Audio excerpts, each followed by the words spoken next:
Good morning, friends. I thought it was time to have another COVID Talks. I want to talk to you in this video about the status that we're seeing in the ICU. I also want to talk to you about my thoughts on Halloween and just a very short, small public announcement slash suggestion slash rant for retailers and their policy of closed fitting rooms. My name is Bree. I'm a nurse practitioner. I practice here in a couple of ICUs in Georgia.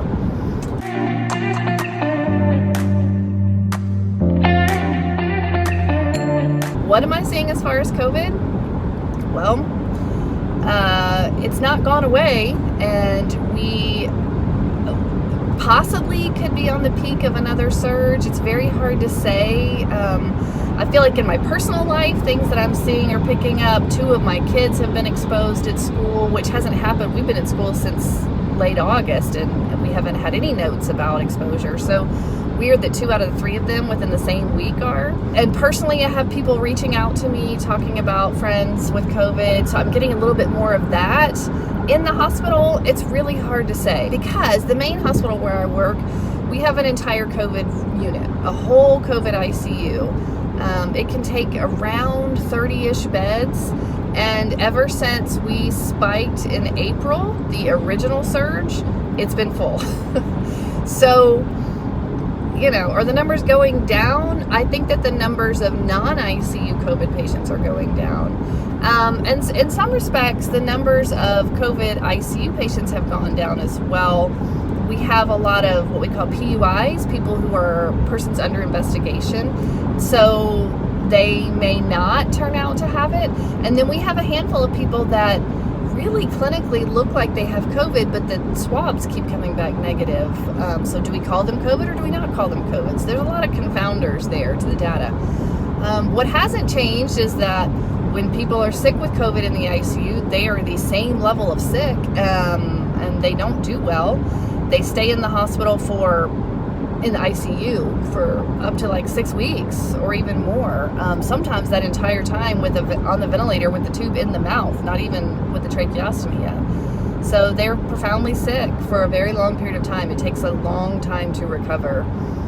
Meds that we're using that may show some benefit are steroids.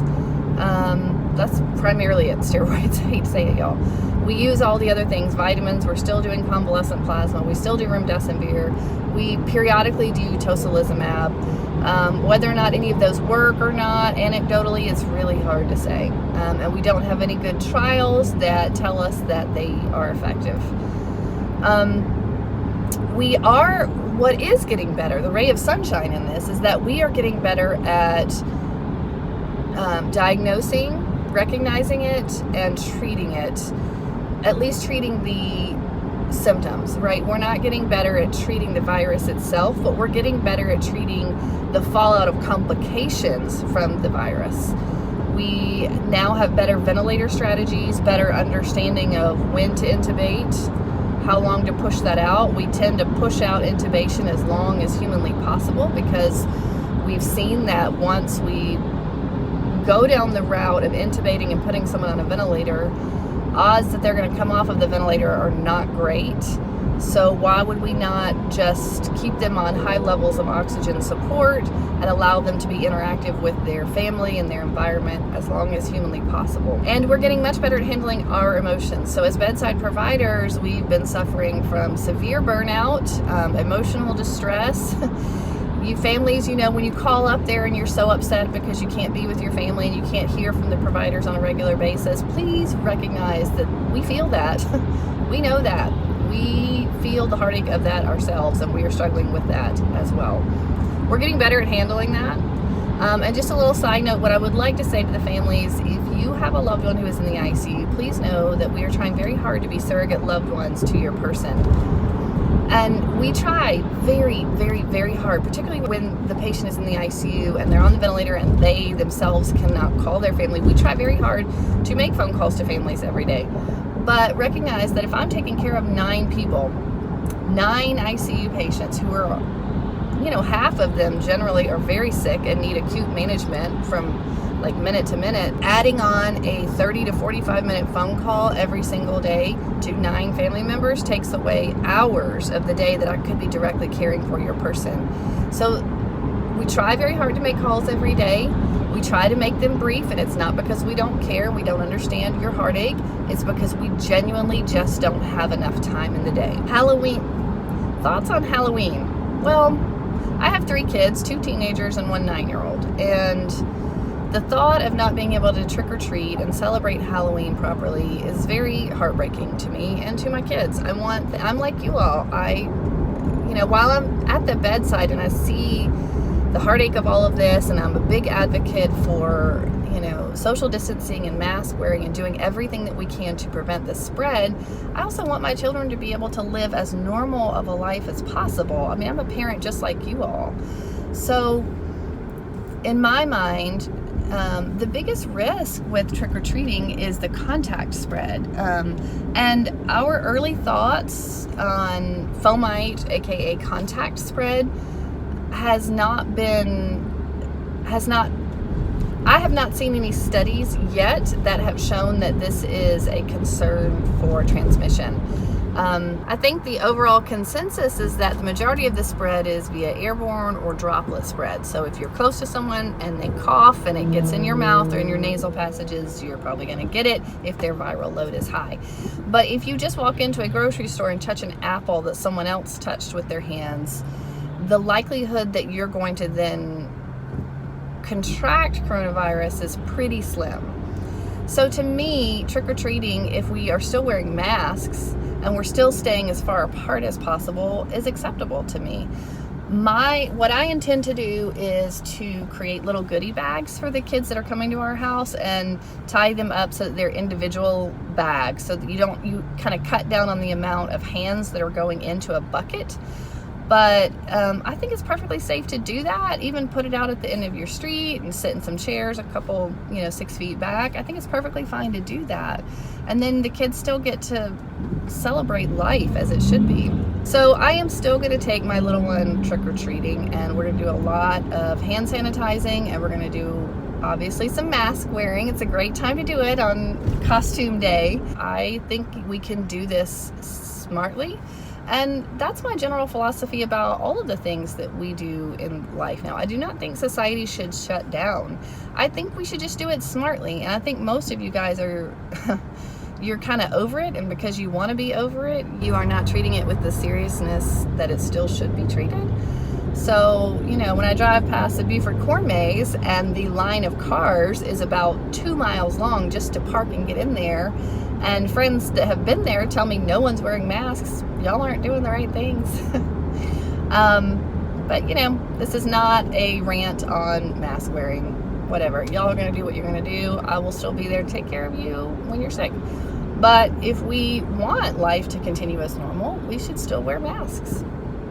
Not the popular opinion, but there you go. And the last thing I want to say,